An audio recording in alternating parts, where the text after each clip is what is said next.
back, everyone. She is the author and founder of The Wellness Project, and she's here today in our kitchen teaching us how to grill a romaine salad with green goddess dressing. Please welcome back to our home, Phoebe Lapine. Welcome back, Phoebe. So, what in the world possessed you to take a salad out of the bowl and put it on the grill? Well, I'm just wild like that.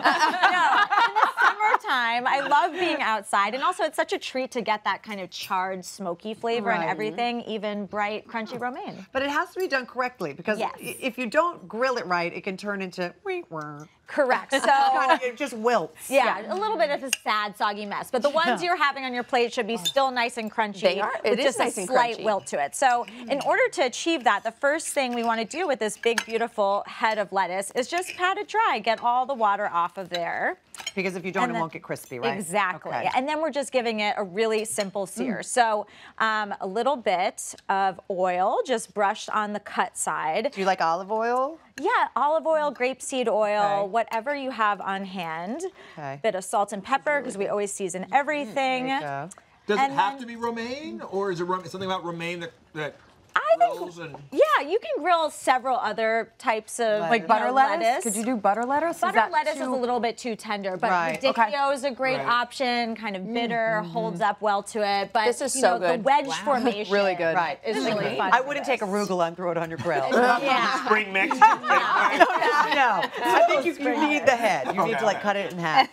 Okay, so while that is grilling, we're going to roast some delicious vegetables. Yes, this has a lot of elements. It's from the gut health chapter of my book. So every element kind of has a little bit of, kind of a gut leaning And I would like to just let everyone know the reason why you actually wrote this book, and it is all about gut health and wellness, is because it was really because you were ill. You were sick with Hashimoto's. Hashimoto's. And you were at the end of your rope and didn't know what to do. That's correct. Yeah, so it's an autoimmune disease that affects your thyroid gland. And yeah, I had been kind of, running through the mill of denial and then getting a little bit too obsessive.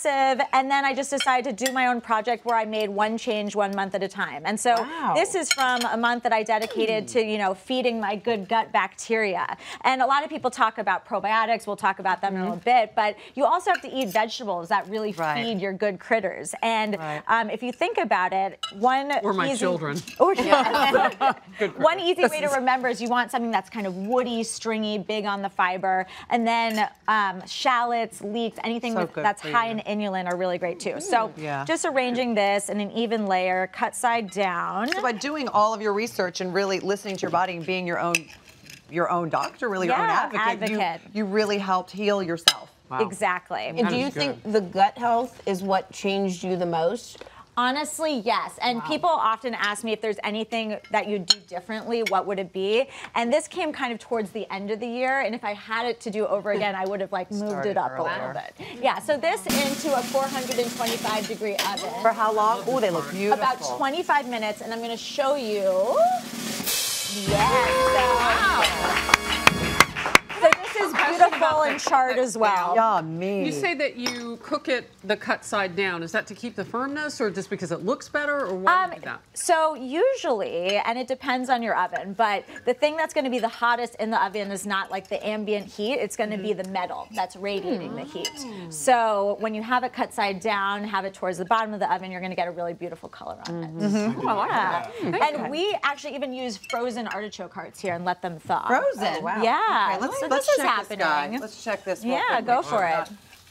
Debbie, how do you cook in white dress? Well, Debbie can do anything. I'll move we'll take it off. And you can cook it on the other side or just do the one side. And actually, let's just take it off. Okay, and so it leave doesn't. it to the side. Yeah. So while that sits for a minute and continues to cook, we are going to make our beautiful green goddess dressing. Yes. Which is so yummy. It's so yummy. So this is kind of a healthy version of a classic green goddess dressing. We're starting with lots of fresh herbs. So some basil, some mint, but you can use whatever you have in your garden. Lots of good stuff happening in summer. A bit of garlic. Nice. and fresh lemon juice. Keep it course. beautiful and bright. And then avocado, another great ingredient for gut health, also super healthy So for good for you. The healthy fats. that And everyone then talks about. another ingredient that is kind of like a sleeper superstar here for the gut and just in general is this kefir. Kefir. So it's similar to yogurt, but it's drinkable and actually has a much higher volume of beneficial cultures to yogurt. Tons So and tons of ignorant right now. I've been probiotics. calling it kefir. Well, that's It's tomato. Let me tell you, Phoebe and I think they're were both talking right, about this right? for years. I've been calling it kefir. Everyone I know calls Really? it kefir. That's why we're friends. I actually make kefir popsicles or kefir ice cream. It's not kefir at all. It's kefir. It's Kefir. a Russian word. Also, the etymology is also Greek. I should have known that. You should- I didn't know. It's okay. At least I taught you something today. Besides So it's this kefir. dressing. We've all been saying it wrong. We all know. All right, so we're didn't even know popping what it this was. on, Okay. locking and every loading, giving it a pulse. Oh, and Yeah, look you at want that. it around the consistency of ranch dressing. Okay, we've got it here. That's Perfect. So with the gut health and the vegetables, like cooking doesn't reduce that, or is that why you're just charring them, like, or for like the shallots and all that, or cooking is fine? Cooking, it's totally fine. It's all about fiber. That's the name of the game. And that's You Right. wanna just documented. think For about gut health, it's true. What your gut critters want, they want fiber. Got it. That's true. So So now let's speaking of build which, this salad. yes, we're gonna build our salad, our beautiful romaine. We're gonna put some of these gorgeous veggies over it and to the side. This is so good. So good. It's Oh, ridiculously I mean, I don't know if good. it was as good as the biscuit, but certainly a different Totally side of the different area. spectrum. Yeah. Scott will thank you later. Exactly. You know, as you entertain in the summer, I always look for something that won't look like it's wilted, like Right. not on purpose. So this Isn't is that great nice? because you can take it outside and it doesn't change. Right. Exactly, and you can do it on a big, beautiful platter. It's kind of like a stunner for entertaining. And it's so interesting. It's not just the typical thing that you're used to having. A grilled salad. Who would have thought? Isn't that beautiful? Yeah, so more fiber smoky with flavor. the nuts, So good. some almonds, but you can use whatever you have on hand for that crunch. Dig in here. Are these Yeah, regular go almonds? for it. I like Yeah. the They're good. That Beautiful. That delicious green goddess dressing is so Yeah. good on anything. And it's a great substantial salad too, like similar to a wedge, but a bit healthier. Yeah, it's a new take on a wedge. It is a new take. I like I'm that. tired of the wedge. I eat it all the time. This is new. This is good. Into it, thumbs up. Yep. Thumbs